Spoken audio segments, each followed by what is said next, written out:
Hey guys, I got another easy cook recipe for you. It's potato soup. It's warm here today, but it's still fall, so let's get started.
That's good.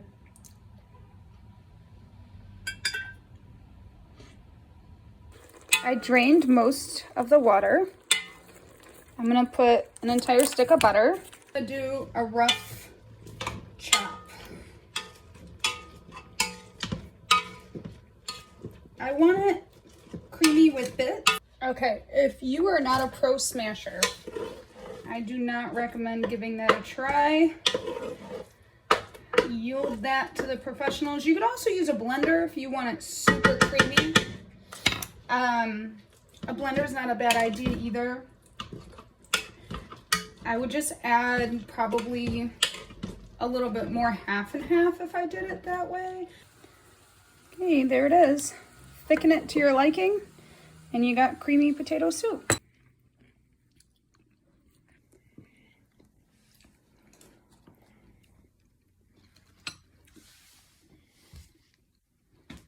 It's so good, you guys.